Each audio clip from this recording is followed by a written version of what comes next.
This is the Sixth Man Show, an Orlando Magic podcast, with your hosts, Kevin Tucker and Jonathan Osborne, covering all things Magic basketball. By fans, for fans. Go Magic!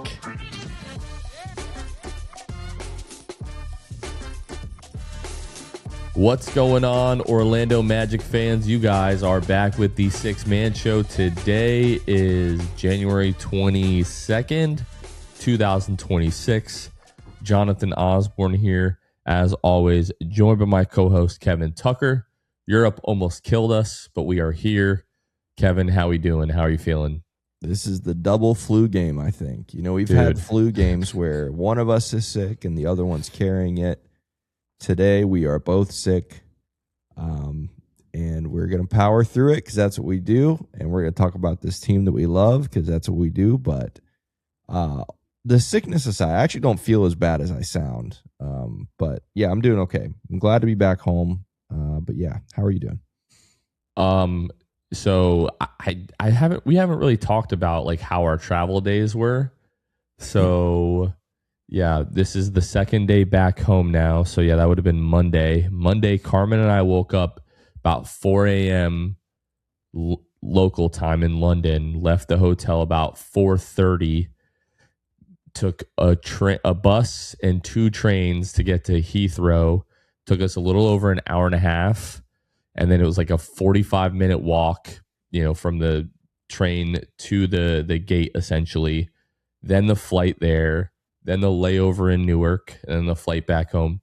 But like all of this while battling like the prime of this flu that we caught, it was legitimately one of the most miserable days of my entire life. Yikes! Like getting the body aches, the chills, like literally shivering on the plane in my hoodie, hood up, North Face jacket wrapped around me.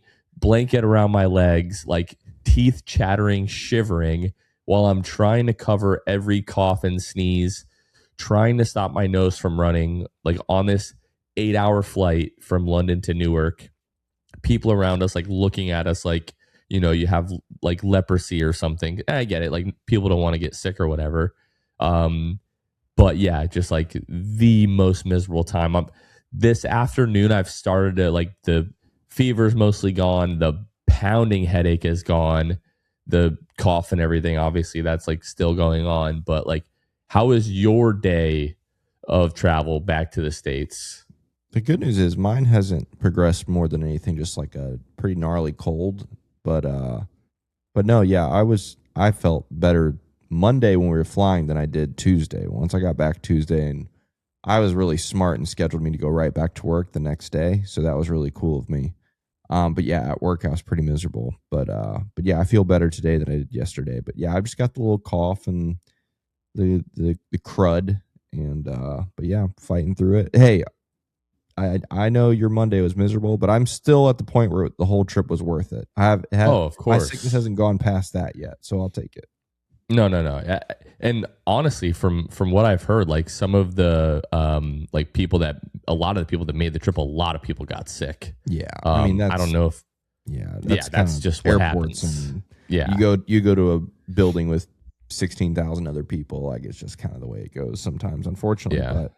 But also, crazy odds. I ran into Jonathan Zahner, fellow Orlando Magic fanatic, in the Dulles airport as we were going through, the re-entry security as you come back into the United States, because his flight the day before got canceled from Berlin. You know how he went to Berlin? Yeah, his flight from the day before got canceled. So then he flew out the same day I did.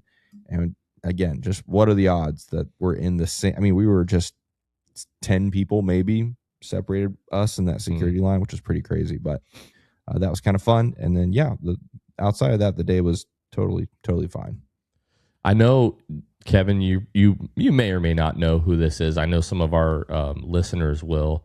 I don't listen to a lot of his music, but obviously I've seen like clips of him, his streams and stuff like that on the internet, especially with Sketch, who doesn't seem to be as big of a name now as he was a couple of years ago. But do you know who Plaque Boy Max is? Not until you sent that name. in a text, and I had to Google him. But yeah, I have no idea. Yeah, he was in front of me, like as we're boarding the flight from London to Newark. So that was pretty like every flight, just there's like some kind of celebrity on it, Yeah. you know, on this trip. So that was pretty cool. But no, like still trying to decompress and like really catch up and sort of settle back into everyday normal life now post the trip. But yeah, like everybody that I see and have talked to since we've been home, how was the trip? What'd you do? And tonight, you know, we sat down with the kids and like went through all the pictures and showed them everything. And yeah, man, just what a phenomenal trip. I've got so much footage for the vlog that I really haven't had the chance to like really sit down and start to go through just yet. I'm waiting to like really fully bounce back from this and getting caught up on, you know, work stuff that, you know, kind of missed being gone. But yeah, no, I mean, just the trip of a lifetime, something that I know we'll never forget. Like I was just like looking through some of the footage of like when we went to Alba Berlin and like talked to Noah, and it's just like it feels like we had like 50 of those kind of moments that are like, this is just so cool that we get to do this. That being said, if I don't go on a train for a very long time, it'll be too soon. Like by the time we got to Tampa and we had to take the train, like their little air tram from the, you know, terminal to like baggage claim, I was like, I am so over being on trains. But no, it was an awesome trip. Yeah, it was really cool. And I'm curious to see what the frequency is for the Magic. Like how often, I'm not saying I'm going every year, but I'm saying like how often, like, is this I would need going at to be least a like thing? 5 years. Yeah. I'm just wondering, is this going to be a thing? Like obviously the Berlin connection, like and maybe it's not, you know, maybe they don't go back to Berlin, or maybe the NBA sends other teams to Berlin, or I don't know, but I'm curious what that's going to turn into. Cause obviously it was a success in Berlin, you know, for the Magic, not even basketball related, just off the court, you know, the different activations they had and the fan engagement was insane. So yeah, I'm definitely curious what the future looks like, but yeah, it was definitely one for the books. Well, Kevin, I do have to tell you, St. Petersburg, Florida is probably about like an hour and a half from where I am. Mm-hmm. And apparently there's like an authentic like Duna kebab place in St. Pete. So I don't even have to go all the way back to Berlin to get that. I don't know if they have the Currywurst, but yeah, I was like, man, is there anywhere near me that I could go and get one of those? And apparently I just have to drive like an hour and a half. Just a 3-hour round trip, just for a little slice of Berlin. Better than, I mean, what would it be, like a 20-hour round trip? Yeah, you know, flew there, grab that, and come right back. So yeah, that's wild. Yeah. Awesome trip. Okay, really quickly, this episode is brought to you by some special folks. First of all, Dumps, I think this might be the same person that we have been getting a lot of like super chats from on YouTube. Do we know on YouTube it's Dumps Whoa? This is just Dumps on Patreon. Do we know if Dumps is also a channel member? Or just absolutely no idea off the top of my head. Bring in the super chats left and right. But if this is the same person, we like genuinely just really appreciate your generosity. But if not, still welcome to the Patreon. Dumps is our newest patron. He went to patreon.com/the6man show and picked the tier that was best for them. Every episode, whenever we have brand new patrons, we give them a special shout out. And we also give a special shout out to a handful of patrons. So shout out to Joshua Beckett, Himlo Ben Himro, O-Town Chef, Emma, and Mr. Mikey. Again, these are some of our Hall of Fame and elite tier patrons. They went to patreon.com/the6man show, picked the tier that was best for them. Things like the trip that we just went on and every episode, all the content that we do, none of it is possible without our patrons. So if you're a fan of the content, a fan of our Magic coverage, again, you can head to patreon.com/the6man show and select the tier that works best for you. Kevin, this episode we're going to talk, the Magic now have 40 games remaining on the season, and obviously there are a lot of question marks around this team. We're going to spend some time going through that. talking about like what are our biggest questions heading into now the second half of the season. But there's been something that is really just chapping my butt that I've been seeing around social media from different outlets on different platforms. And it's pissing me off, to be quite honest.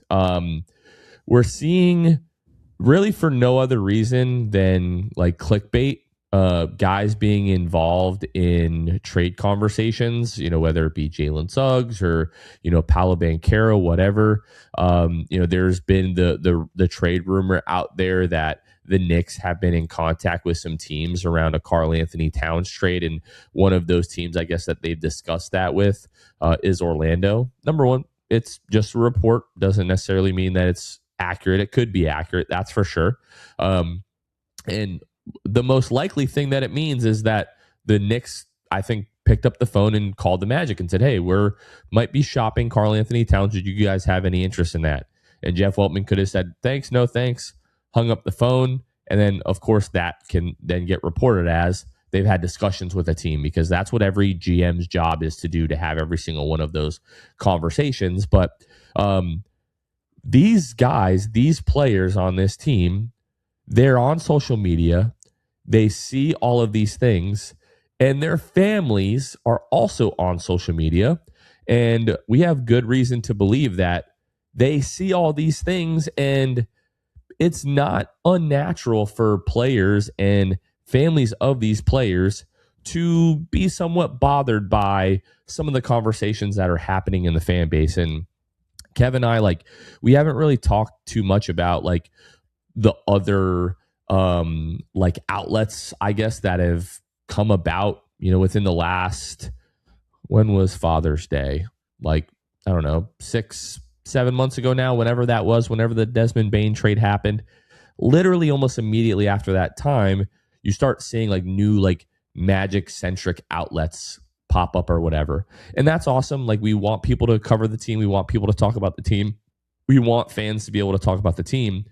But when it's so obvious that you're just doing things for clicks, for attention, clickbaity kind of stuff like that, and you're masquerading as if you're really part of the Magic community, but you're just using that for your own personal gain through these types of posts and through these accounts that you're creating, it really annoys me.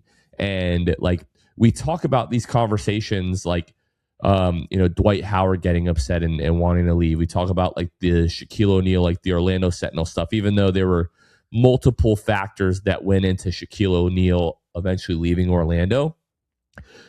We're not about to sit here and do this again with the main guys on this team, whether it be a Paolo or a Franz or a Jalen Suggs or a Desmond Bane or whoever. I wish people would stop.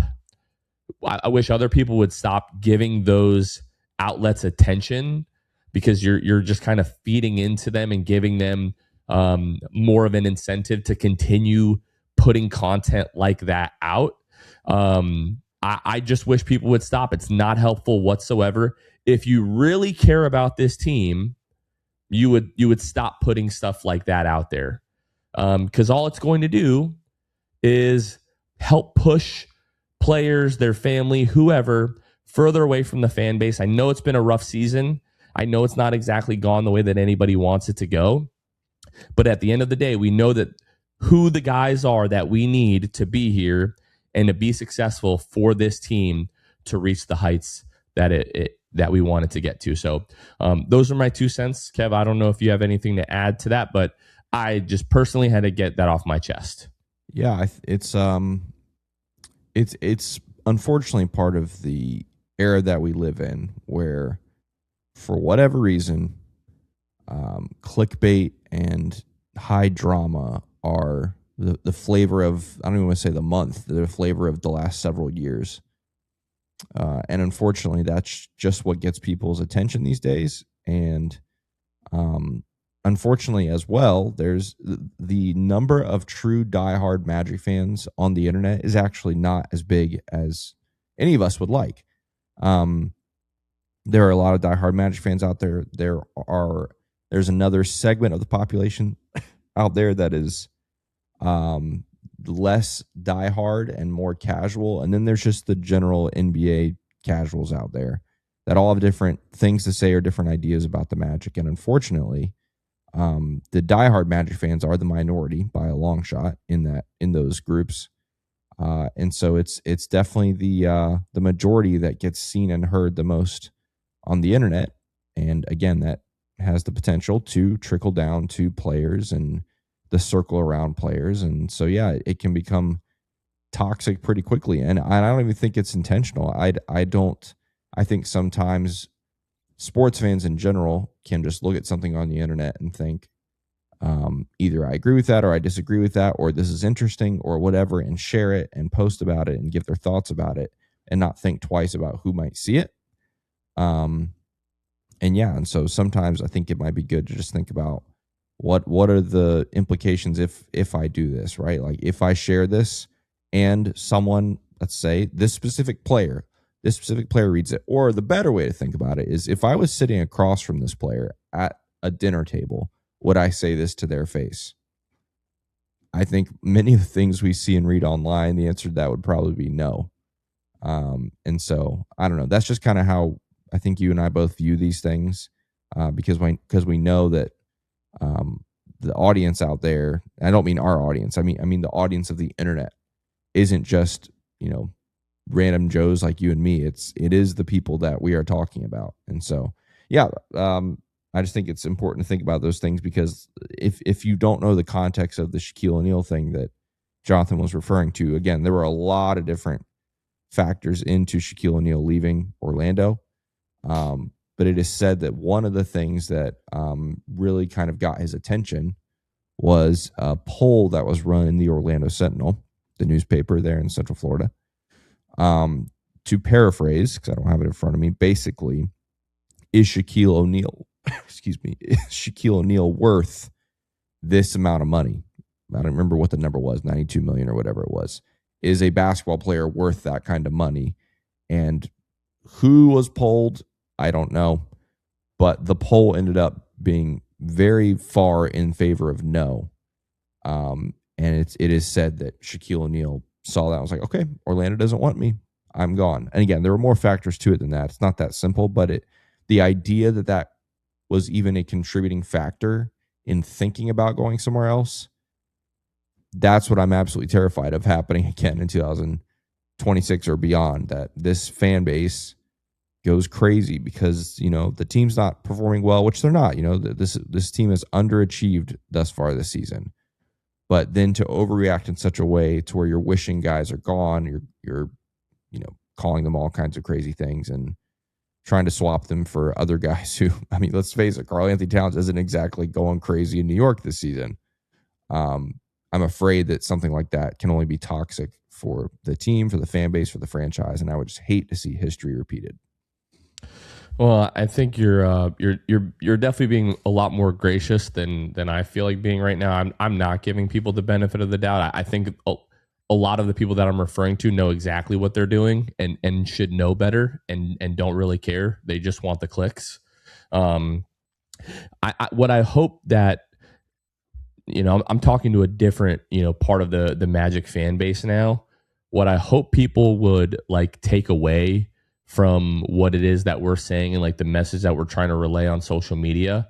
And this isn't necessarily trying to police the fan base as much as it is people who may not have been around as long as we have with this team. Dwight Howard leaves, and then sure, Nikola Vucevic makes a couple of All-Star games and is a Magic legend. Don't get me wrong. But he is not in the same echelon of player that a guy like Paolo Banchero or Franz Wagner are in, the guys that we have now. And you can say the Magic, might have lucked into Franz Wagner, whatever. They still made the pick. And then the very next year, with a 14% chance to win the lottery, they win the lottery. The guys that we have, they don't just fall out of the sky. The NBA, for a small market team, it's not like you're playing NBA 2K. You don't just get to shuffle stars around. Players of this type of pedigree and this level of talent, they don't just fall out of the sky for small market teams. Paolo Banchero, Franz Wagner, either one of those guys leave, you're most likely not replacing them with a, with a equal talent player, right? If you make a trade like that, and we all know that free agency most happens through trades these days. If the Magic were to make any type of trade, you're probably getting back like a sum of Paolo Banchero. You're not getting an equal, Paolo Banchero or a Jalen Suggs or whoever. So when you're saying get rid of this guy, trade this guy, like you're not playing NBA 2K, and you have to realize that God forbid one of those guys were to leave at some point, another one is not walking through the door. It just doesn't happen in Orlando. It doesn't. Like we're talking about Desmond Bane and the acquisition for Desmond Bane. The last time the Magic made a move that big was 2008 for Rashard Lewis. That was 17 years apart. And we went, what was it? 9 years from the end of Dwight Howard until Paolo Banchero was drafted. 10 years almost. It was like 11 years, 10 months, something like that. Like you go a very long time once you lose one of those guys. And I hope people would just kind of wake up to that fact. And please don't mishear this. This team is underachieving this year. Like both of these things can be true, right? Yeah. We're not sitting here saying that everything's all fine and we're right where we want to be. That's not true either. But both things can be true. Like we need these guys long term, and we also need to be better right now. So, and I think we're going to talk about maybe some things that need to be answered to make us better this second half of the season. But yeah, I just want to make sure people understand, like, we're not sitting here saying everything's sunshine and rainbows and everything's fine, and it's not. But also we got to really take care of what we have because it's a gift. 100%. This episode of the Six Man Show is brought to you by our friends over at the Posit Group, who are your home team on and off the court. They are the real estate experts in Central Florida. If you're looking to buy or sell a home in Central Florida, you want to call no one other than the Posit Group. You can easily find out why they have over 1,700 five-star reviews. It's because people love to work with them, whether you're looking to buy a home in Central Florida, maybe you're trying to upgrade, or maybe you've outgrown your current space, or maybe you're looking to buy your first home, or whether you're looking to sell, maybe you're looking to cash in on some money you've made in your home, or maybe you're looking to sell to move to a different area of Central Florida, or whatever it may be.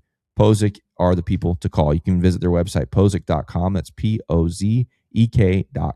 They are in the top 1% of sales in the United States, and their agents outsell the competition by 5 times. They are the real deal, and they're also a bunch of diehard Magic fans over there as well. And so Ken and his whole team, they are amazing. They are the best of the best. Again, go to posic.com, and when you reach out to Ken Posic and his team, just let them know that the Six Man Show sent you. This episode is also brought to you by Jam Hot Chicken.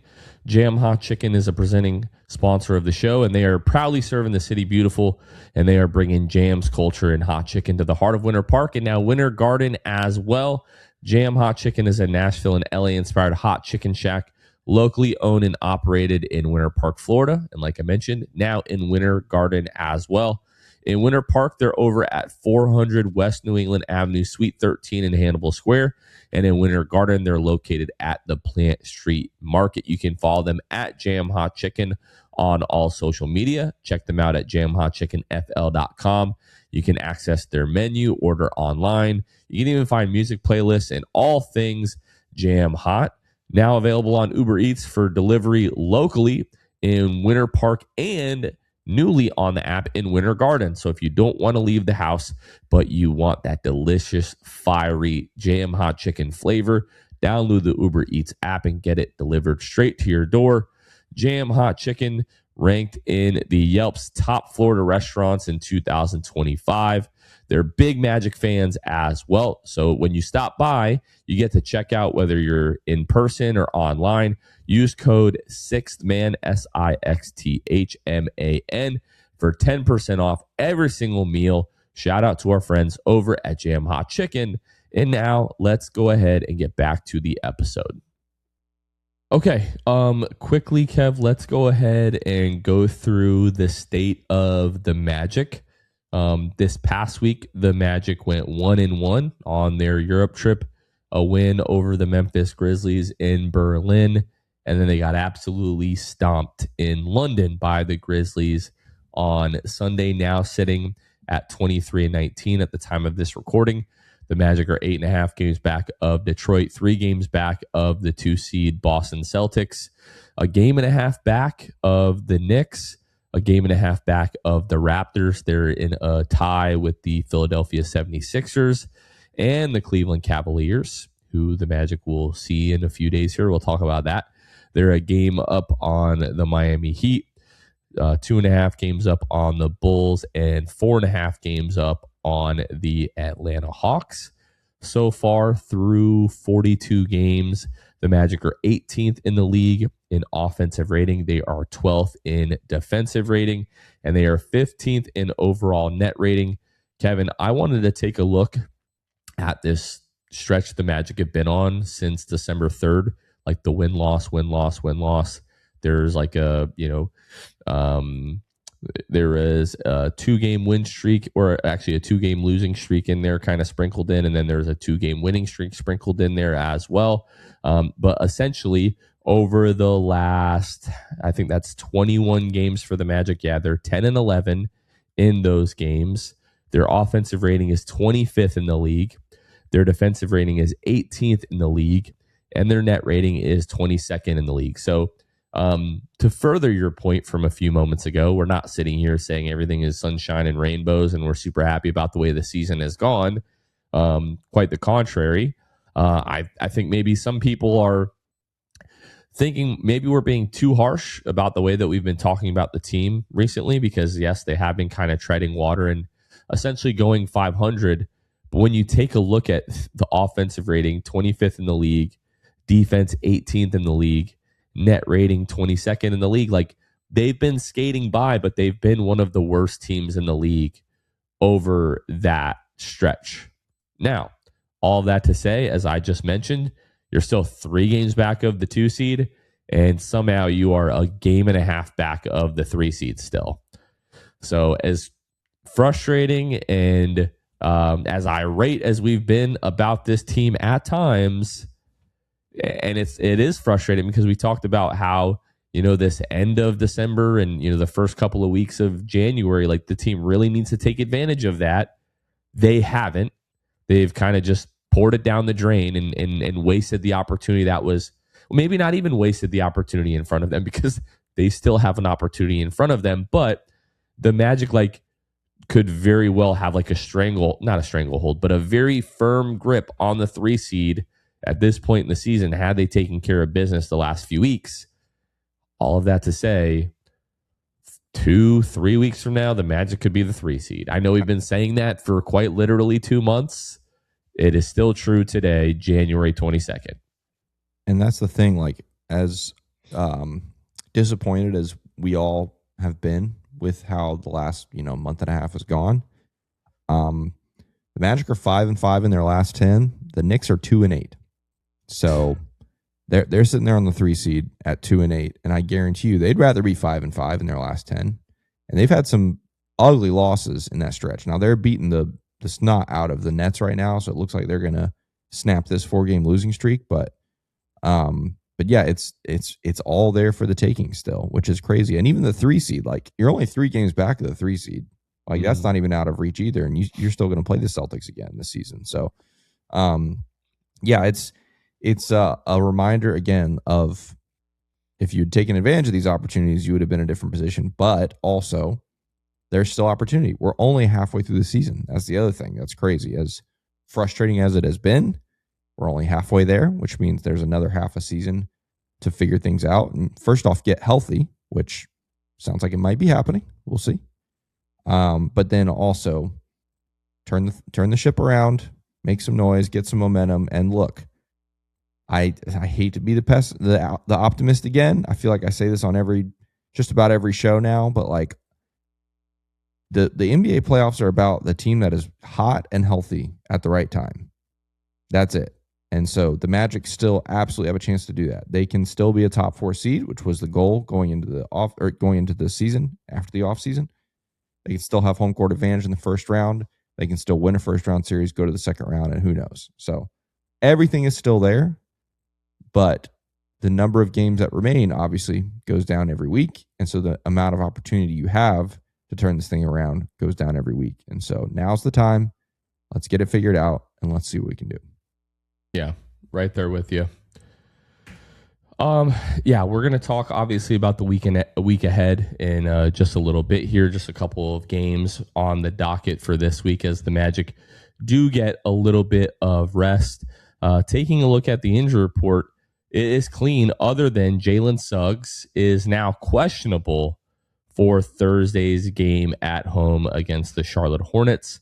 For Jalen, who the week leading up to the Euro trip was I think listed as doubtful, and then it got switched to out for the last week and a half.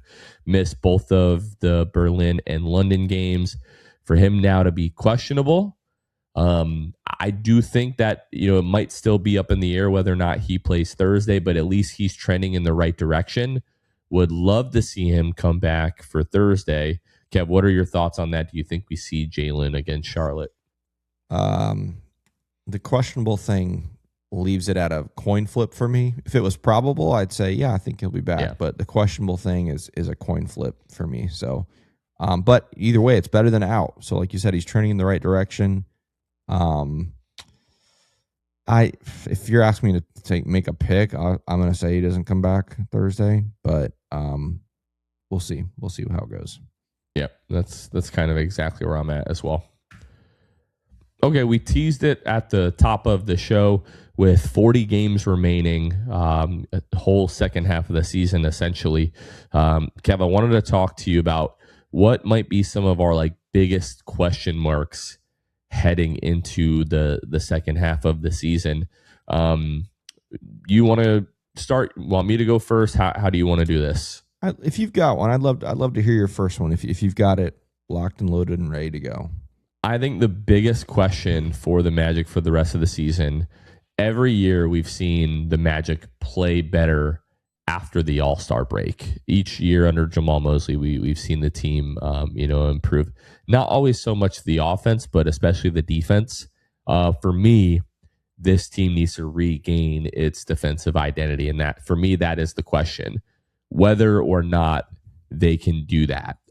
So far this year, they are 12th in defensive rating, but over the last 21 games, which is a quarter of the season, they are 18th in defense. For a team that we expected to be, top 5, no lower than, top 8, top 10, being 18th in defense is 100% unacceptable. Yeah. They do need, and I emphasize need, to figure out how to perform better on that side of the ball. Paolo Banchero talked about it in his, Jason Beattie put out an article a few days ago talking to Paolo after the London game. Jamal Mosley mentioned this, I believe it was today, Wednesday, after practice. Franz Wagner mentioned it as well, about how this team has to get off to better starts at the beginnings of these games. You're back from the Europe trip. You've gotten plenty of rest. It looks like you might be getting Jalen Suggs back very soon. I don't think you and I have been making excuses for this team, but we're at the point where it's it's put up or shut up time. This cannot continue any longer. We're going on close to 2 months now of this team. I don't even want to say looking like a shell of itself, because that would be generous. They just don't look at all like the same basketball team that we're accustomed to seeing, especially on that end of the floor. And they need to turn that around expeditiously. Yeah, 100%. And I think that's probably the biggest worry for Magic fans. It's how do you just turn that on? How do you just flip that switch? That feels like something that has to be so ingrained in your DNA that it just happens, because that's just who you are and what you do. And so, yeah, that's definitely a concern, especially because, we just came out of, in theory, the soft part of your schedule, which means the schedule's about to get hard again. Not just with opponents, but with frequency of games. Like the month of March is just ridiculous. The number of games, the number of back-to-backs, like it's going to get more challenging. And so, yeah, your defense has to carry you, because Lord knows the offense of this team isn't going to. It still is what it is. But yeah, I agree. Defense it's just got to be better. My first question, Jonathan, in addition, I think defense is a great place to start. If I have to go, the month of March, you're literally playing every other day. Yeah. Oh, yeah. And how many back-to-backs is it in March? I think it's like 3 or 4 back-to-backs. 1, 2, 3, 4. Yeah. Yeah, 4 back-to-backs. 4 back-to-backs in the month of March. It's absolutely crazy. It's brutal. A lot of national TV opportunities too. Yeah. We'll see how that goes. My first question, I think defense is a great one to start with, but if I were to go with a specific player question that I'd like to see answered, this might surprise some people. I'm starting the conversation with Desmond Bane for me. Desmond Bane has had some amazing moments this season. He has had some amazing games this season. He has had, I feel, more games where he has struggled than games where he has thrived. And the numbers back that up. He's shooting a career low in all shooting percentages except free throws. So he's a career high, actually, at the free throw line, which is great. 93% from the line. Please sign me up. It's amazing. But 44% from the field, that's a career low. 33. He hasn't missed a free throw in the clutch at all this year. Exactly, yeah. 33% from 3 this season, which is a career low by 5 percentage points. His previous career low was 38%. That's pretty crazy. And we've talked about it many times on the show. Like, why is that? Why is Desmond Bane struggling for consistency? Again, it's not that he hasn't had any good games. He has had some good games, obviously. But why is the consistency an issue? Is it him? Is it the coaching scheme, with the offense? Is it the personnel that's around him and how that's different than who was around him in Memphis? Like, all these questions, I'm at the point where, like, I don't know the answer, and I honestly don't care. They just have to figure it out. Number one, because that's why you went out and got a guy like Desmond Bane, is his ability to stretch the floor, and 33% would have led the team last season, by the way, but it's still not good enough across the NBA. He needs to shoot the ball better. He needs to get more opportunities. He needs to get more looks. Like we talked about in the last episode, he was supposed to be taking 8 to 9 threes a game. And this season, he's averaging 4.9 3-point attempts per game. It's just not enough. It's not good enough. And so I need them to figure out why. Why is that happening? How can it get better? Because not only did you put a bunch of assets into that acquisition, you're putting a lot of money into Desmond Bane. And so that needs to be worth it. And ultimately just needs to lead to better basketball and better offense. So that's my big question personnel-wise, like individual players. That's actually the one that's at the top of my list in that category. So I'm trying to pull up some numbers here. Okay. This is interesting because I think mostly agree with your sentiment around Desmond Bane that he just needs to be better. Beginning of the season until Franz going out, how did you feel about Desmond Bane? If I'm remembering correctly, he had a good opening night, and then he had a couple. That's when were the 37-point games. Those were during the Franz, when Franz was healthy, right? Yeah, right. So he had those, but outside of that, there were a lot of games that I if I remember correctly, were just low scoring, low impact. But then he had a nice stretch, but that was after Franz went out, wasn't it? No. So before that, okay. So in 21 games before then, right? The team went 13-8. So this is when, like, where we come out, like the Portland shot happens, like the team starts, turning things around. Obviously, Paolo is mostly out during this time, but like Franz and Desmond, we did say like the silver lining of that time, like Paolo being out, like Franz and Desmond kind of figured out like when to, pick each other's spots, right? Right. During that time, 19.2 points per game, 45.5% from the floor, 32.4% from deep. And this is when we're like, it's not perfect every night, but like Desmond is helping keep the team afloat right now. This is why we brought him in, right? Yep. Since Franz going out in 21 games, 18.5 points, 44.2% from the floor, 34.3% from deep. So 1 percentage point worse on his field goal attempts, but let's see, 2% better on his 3-point attempts, and he's scoring 1 less point per game. So he pretty much has been the same player the entire season long. It's just there's too many, like, it's either here or it's here. We've got to like kind of find the middle ground with him and be more consistent. And when we're talking about like during this stretch, like he's averaging 4.9 threes a game. Now, Jalen's only played 7 games in that stretch, but in those 7 games, he's averaging 6 attempts a game. Anthony Black is averaging 5.5 a game. Wendell is averaging 4.1 a game. Like, no offense, I'd rather take like 1 attempt away from each one of those guys, give it to Desmond, and we're at 8. Yeah. You know what I'm saying? Agree. Like, yeah, it can't be this hard. right. It just can't be this hard. You get to the point where you tell Desmond, brother, you pass up an open 3 and I'm pulling you.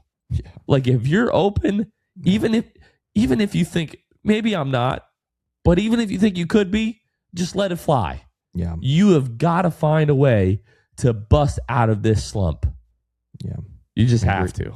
Yeah, and that you talk about like the consistency and finding a middle ground. Like he's averaging 18.9 points per game, and on the surface, I go, okay, that's about in line with what we'd hope and expect. So maybe it sounds like I'm being ungrateful, but he's had just those few games, like the 3 37-point games, that obviously are going to skew that. He had that good stretch earlier in the season, but he's had just too many 8, 9, 10, 11, 12-point games. Too many of them. Yeah, we just need more from him, need more consistency for him, and ultimately just need more 3-point attempts to me. Well, he had the back-to-back 37-point games, like literally basically like right before Franz went out. Then you had the 37-point game, against Miami in I think that was the quarterfinal. Yeah, the NBA Cup quarterfinal. Since then, he's had a 32-point game, a 31-point game, and he's had a handful of 20-plus point scoring games. But in that time, he's also had like a 5-point game, a 6-point game, a 9-point game, and just not enough. How many games this year has he had? Like 4 or more. He's had 2 games this year with 4 or more 3-pointers made. Yeah. That's just not enough. Yeah. He's had 1, 2, 3, 4, 5, 6, 7, 8, 9, 10, 11 out of 42 games. So a quarter of the games, he's getting close to the field goal attempts that they want him, or 3-point attempts that they want him. Like you've got to find a way to get that going. Yep, 100%. So I love that you brought up Desmond Bane. And again, it's this funny thing because we talked about perhaps one of the silver linings with Franz going out is that Paolo and Desmond could kind of find the same type of synergy that Franz and Desmond had when Paolo was out. Even though the numbers have been kind of similar, it doesn't really feel that Paolo and Desmond have really started to gel together in the same way. And that could be for, a number of reasons. I think the increased offensive responsibility of Anthony Black, I don't want to say is to blame because that gives like a negative connotation. But that has made it a little bit difficult for everybody to kind of find where their spots are.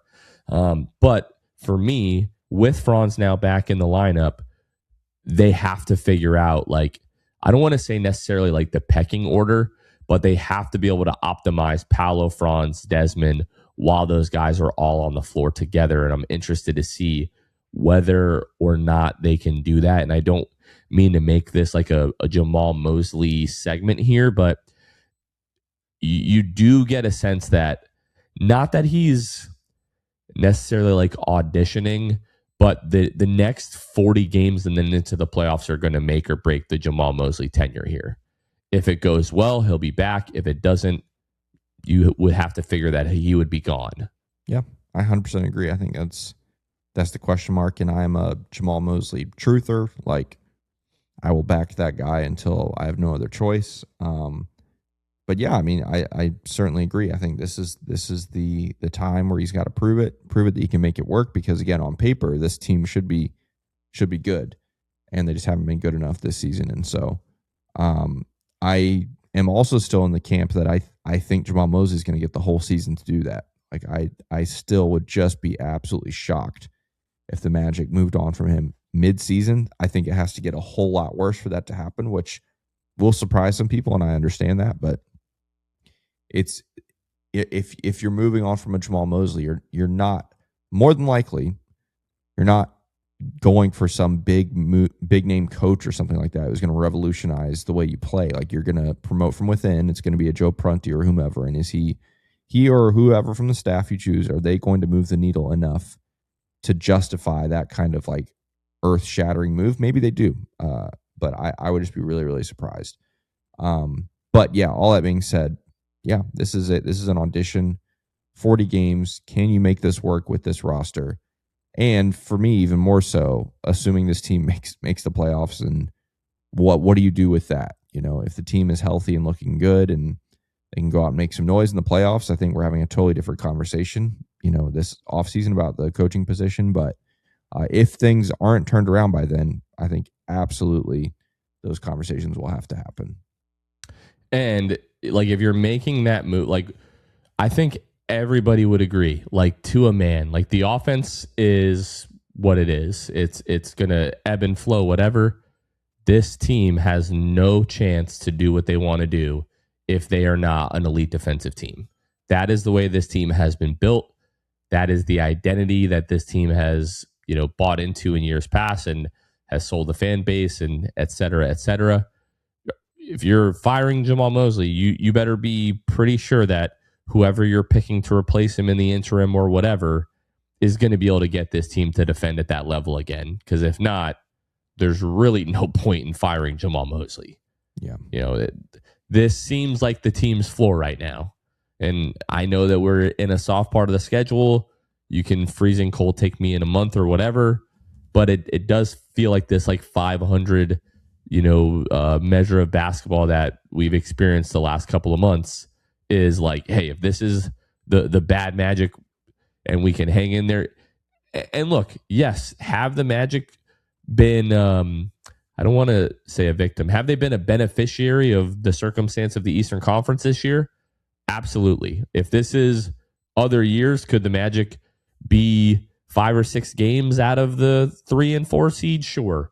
But they're not. You know, they're a game and a half, you know, game back of that kind of stuff. So I think the final question for me that I have as we get closer to the deadline is, you know, what is this team going to look like in a couple of weeks as we get closer? We've gotten reports that the Magic are shopping, you name it, the guys that we've mentioned, Tyus Jones, Goga Bitadze, Jonathan Isaac, etc. Like, what is this team going to look like? It does seem like, you know, Jonathan Isaac's like time is nearing an end here in Orlando, which personally makes me very sad. But it just does seem kind of like the writing on the wall when you look at the rotation and the minutes that he's getting, and you know, the impact, you know, that he has or hasn't made this season.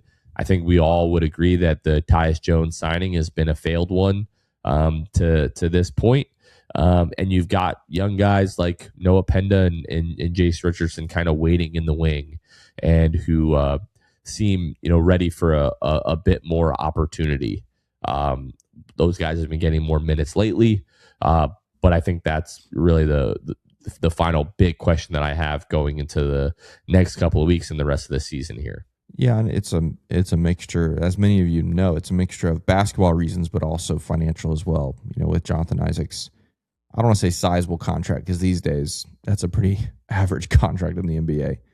But it's also financial. You know, you can't be paying a guy $15 million to not do anything. It's just the way it goes in the modern NBA and salary structures and all that kind of stuff. It just doesn't work. And so, yeah, it does feel like that is very possible. But I think, yeah, the question mark being, how big of a move is it? Is it limited to guys like that, or is there something else at play? I tend to think it will be more so like the guys you just mentioned. I would be very surprised if they do some kind of, you know, big time move that could really shake things up. I think this front office still believes in the group that they have. And so, yeah, that's kind of how I lean. But yeah, it's a big question. And I mean, we are 2 weeks away from that. Yeah, we're 2 weeks away from the deadline. Actually, today, as you're listening to this, is 2 weeks away. It's the 5th of February. So hard to believe that's here already. But yeah, it's something Magic fans should definitely keep an eye on. It's a big question as well. Question I have for the last 40 games of the season. Will the Orlando Magic, in the 40 games remaining, will they play 20 of those games fully healthy? That's my question, because the Magic have not been healthy for literally a season and a half now. Just about. You can go back to very, very beginning of last season when this all started. And yeah, we haven't seen, it's been 400, pushing 450 days or something like that since this team has been healthy. But finally, like we talked about earlier, with Jalen Suggs seemingly coming back in the next handful of games, the team in theory will be fully healthy for the first time. So with 40 games remaining, can we get just half of those fully healthy with like our full complement of guys? That doesn't seem like too much to ask, but in the last 2 seasons, it has been too much to ask. Come on, man. Yeah, but that's my question. Can we get 20 healthy games out of this team in the last 40 games? And again, the numbers don't lie. Jalen Suggs playing makes his team have a better chance of winning. Mo Wagner playing makes his team have a better chance of winning. Getting both those guys back is huge. Obviously, you have Franz, you have Paolo. Let's just be healthy for at least half of the games left. Wouldn't it be nice to get 40 games, like everybody's just healthy? I don't even know. I don't even know what that feels like. So I don't know if Wouldn't that be nice? That'd be wild. Yeah. Okay. No, fair question. You want to talk about the week ahead?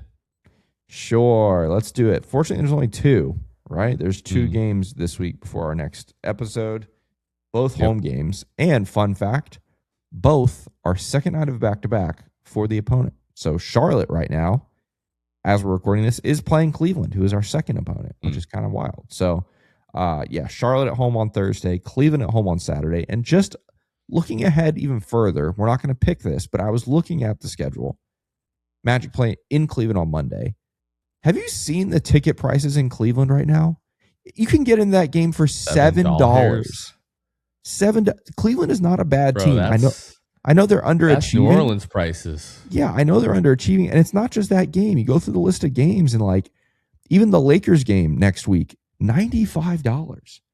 You know how many people in Orlando would love to pay $95 to see the Lakers game? Because right now it's like double that in Orlando. What is it? It would be cheaper for us to fly to Cleveland and watch the Lakers. Just about. I've heard that a lot. Yeah. $182 for the Magic Lakers game coming up in March.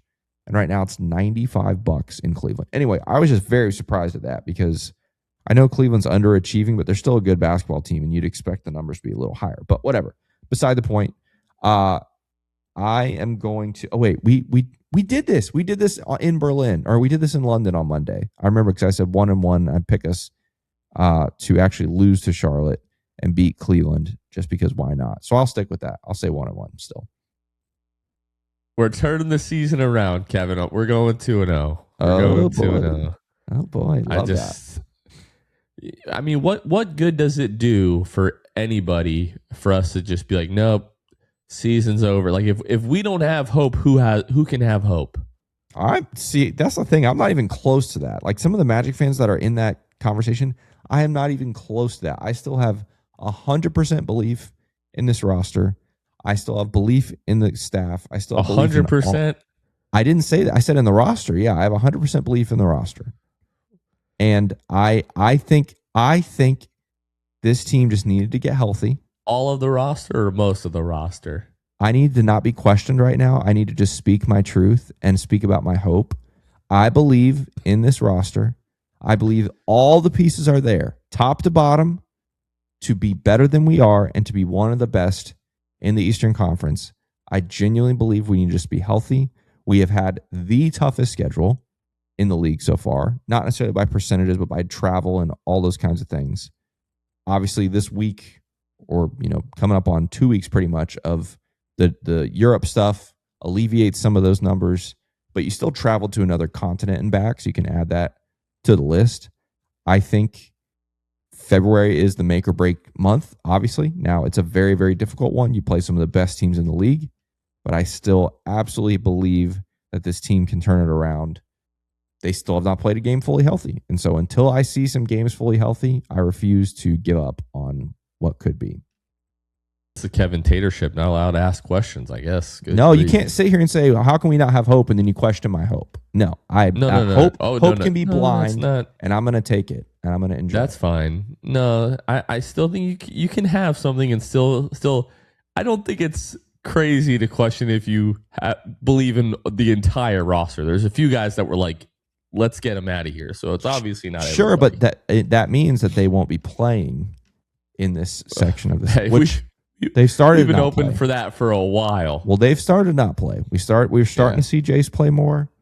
So I don't know. That's where I am.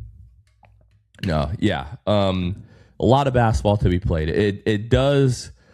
I think where some people are coming from is just the fact that the last 2 months have made absolutely zero sense. And we keep saying, okay, they're going to snap out of it. They're going to snap out of it. And they haven't. So it's like my confidence that they're just going to wake up out of it is definitely waning. But all of that being said, they still can. There's still plenty of time to figure it out and do that. It's just, I thought we were going to see this a month ago. Right. So, and I think if the Eastern Conference was in a different position, I would feel differently too. Sure. Of course. If there are 4 teams ahead of you that are steamrolling everybody and they're all, 10, 15 games above 500 or whatever the number makes sense to be, and you're 5 to 10 games behind everybody, and now all your goals for the season are already gone, that's a different conversation. But because all of that is still within reach, I'm choosing to believe that it can still be done. Yeah, and that's why I said like we've been a beneficiary of like the circumstance of the Eastern Conference, because I mean, 3 seed, you could just like reach up and grab that. You start playing well for a couple of weeks. But like even if you I don't want to say limp, but you get into the playoffs as like the 5 or the 6 seed, there's no team that you'd be matched up against right now that's playing so well that I'm like, oh my gosh, there's no way we're going to be able to win a road game or whatever, or win a series against these teams. That's right. So even if the goal still should be for home court advantage, but even if not, you still have a really good chance to advance because nobody is outside of like Detroit. Boston's been playing better, but like nobody's setting the world on fire. That's right. Yep. It's not like you're going to have to play Detroit in round 1. I'd be a little bit weary of that right now, but yeah. I don't know. We beat them already, so maybe. True. Very true. Mm-hmm. Very true. Okay. I think that's going to do it for this one. We do have a watch party coming up Monday when the Magic play Cleveland on Peacock. That watch party is going to be at Stadium Club. Tip-off for that game is 7 o'clock. Watch party is going to get going at 6:30. We're going to put an RSVP link, so if you want to book a table at Stadium Club, you can go ahead and do so. So be sure to head to Stadium Club for that watch party. Going to be a good time. Root on our guys. Let's get a win. I was going to say really fast, the watch party at Stadium Club, you can the entry for that is $7 cheaper than to go to the game in Cleveland. So it costs $7 to go to the game in Cleveland, $0 to go to our watch party at Stadium Club with the Orlando Magic. Although you might want to buy some food or drink while you're there, but to walk in the door, $0, $7 cheaper than in Cleveland. There you go. Wild. All right. That is going to do it for this one. For Kevin Tucker, this has been Jonathan Osborne. You all have been listening to the 6-Man Show, and we will catch you guys next time. See ya. Thanks for listening to The Sixth Man Show. Be sure to subscribe on iTunes and Spotify to get new episodes downloaded directly to your phone. If you enjoyed the show, please take a minute to give us a 5-star rating and a review. It helps out the show a lot. Follow us on Twitter, Instagram, and Facebook at Sixth Man Show. We'll catch you guys next time. Go Magic!